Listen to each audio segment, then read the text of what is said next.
हम सामाजिक कार्यकर्ता हैं और इसके लिए मैं कहना चाहूँगा कि ये जो जाति विशेष लड़ाई बनाया जा रहा है इस मुद्दे को, सबसे पहले तो आप इस भड़काऊ बयान से लोगों के द्वारा जो आपत्तिजनक बातें करी जा रही हैं, किसी विशेष समाज के द्वारा जो किसी को ट्रिगर किया जा रहा है और लोगों को उकसाया जा रहा है, सबसे पहले इस काम को बंद कीजिए। क्योंकि ये वो समाज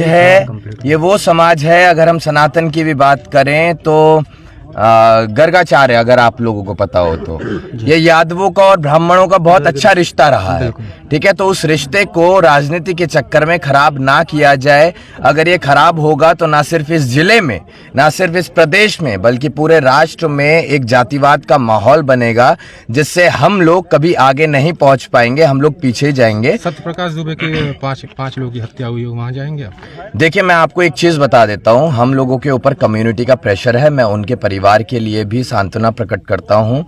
लेकिन हम लोगों को ये कहा गया कि आप समाज की आवाज उठाते हैं, मैं उनके लिए भी यही चीज कहूंगा। देखिए, उनके समाज के लोग उनसे मिलने आ रहे हैं, उनके समाज के लोग उनसे मिलने आ रहे हैं, हमारे समाज के लोग इनसे मिलने आ रहे हैं, लेकिन बीच में एक समझदारी वाला बयान जरूर आना चाहिए। अगर मैं समझदारी की बात कर रहा हूं कि दोनों समाज के बीच हिंसा ना हो, प्यार मोहब्बत बरकरार रहे, जो हो गया उसके लिए हमें भी दुख है, लेकिन आगे कोई घटना ना हो, यही बयान अगर उनके द्वारा भी, उनके समाज के द्वारा भी आएगा तो मैं यकीनन विश्वास रखता हूं इस चीज पर कि भाईचारा तो बना ही रहेगा और प्रशासन फिर तरीके से कार्रवाई कर पाएगा और जो दोषी होगा उसको सलाखों के पीछे भेजा जाएगा और जो निर्दोष लोग आज की तारीख में जेल में बंद हैं उनको रिहा किया जाएगा। देखिए, ये जो घर तोड़ने की बात कही जा रही है, इसके संदर्भ में मैं सिर्फ इतना कहना चाहूंगा कि ये उनके प्रेम यादव जी के फादर साहब के द्वारा बनाया गया था, जो कि आर्मी में अपनी सेवा दे चुके हैं और काफ़ी सालों पहले ये घर बनाया गया था। अब अननेसेसरली इसको राजनीतिक मुद्दा बनाने के लिए आप,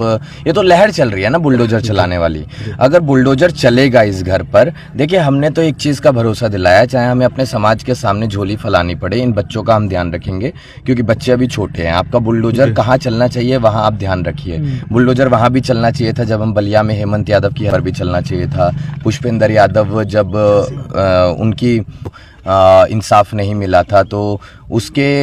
गुनहगार जो हैं उन लोगों के भी घर पे बुलडोजर चलना चाहिए था। हम यहाँ ये चीज़ बता के जाएंगे आप लोगों के बीच, आपके मीडिया के माध्यम से, कि दोनों समाज में भाईचारा बना रहे, नहीं तो बाहर जो युवा आपको हजारों की संख्या में हमारे साथ आए हुए दिख रहे हैं ना, अगर हम ही उन्हें मिसगाइड कर देंगे तो आप देखिए देवरिया में कितना माहौल खराब होगा, और न सिर्फ एक जिले में, पूरे प्रदेश में, पूरे राष्ट्र में माहौल खराब होगा। तो हम लोग अगर मैच्योर हैं तो ये हमारी जिम्मेदारी है कि हम कोई भी भड़काऊ भाषण ना दें और दोनों समाज के बीच प्यार बना रहे, यही चीज़। क्या कुछ बात हुई है प्रेम यादव की पत्नी से? यही बातें हुई हैं कि अननेसेसरली उनके घर को तोड़ने की बात कही जा रही है, ठीक है, उनके दादाजी के नाम पे था, बच्चों ने बताया। तो देखिए, आप एक बार ना दर्द महसूस करके देखिएगा, वो बच्चे कितने छोटे हैं, दर्द दोनों परिवार का महसूस करना चाहिए, मुझे लगता है। अभी मैं आऊँगा ना, उस पर भी आऊँगा मैं, अभी मैं उनसे मिला नहीं हूँ, लेकिन दर्द तो दोनों परिवारों का है। देखिए, अगर आप हमारी वीडियो देखेंगे, पिछली जब हमारा बाइट हुआ था, हम बिहार की यात्रा पे थे 1 से लेकर 8 तारीख तक, तो हमने कहा था कि हम किसी एक विशेष समाज के सपोर्ट में नहीं है। इंसाफ दिलाने का काम, न्याय दिलाने का काम प्रशासन का है। हम लोग सिर्फ अपनी जिम्मेदारी इतनी निभाते हैं कि अगर हमारे समाज के लोगों का भरोसा हमारे ऊपर है तो हम अपने समाज को थोड़ा संभाल कर चलें, अभी कि आप थोड़ा सा न्यूट्रल रहिए, ठीक है, गलती ना हो जाए, आप आवेश में ना आ जाएं, कुछ गड़बड़ ना हो जाए। इनफैक्ट मतलब लास्ट में जाकर होना समझौता ही है, लेकिन समझौते से पहले ऐसा ना हो कि बहुत लोगों को हानि हो जाए, तो हमें दुख होगा उस चीज में। अगर हमारे एक भी साथी पर लाठी भी चलती है ना, तो वो हमें दुख देती है, हमें पीड़ा देती है। और यहाँ पर आप देख रहे होंगे हजारों लोग जो बाहर इंतजार कर रहे हैं, वो उनकी पीड़ा है। अब हमारी जिम्मेदारी है कि हम आपके माध्यम से भी उन्हें समझाएं कि आप आपसी भाईचारा बनाए रखें, और प्रशासन से, शासन से सिर्फ यही कहना चाहेंगे, उचित कार्रवाई कीजिए। आप लोग एक तरफ आप लोग अपना झुकाव मत रखिए। अगर मैं योगी जी को कहना चाहूँगा, अगर योगी जी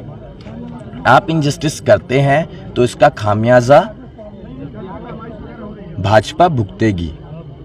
क्योंकि we are one of the largest community of India, approximately 26 crore.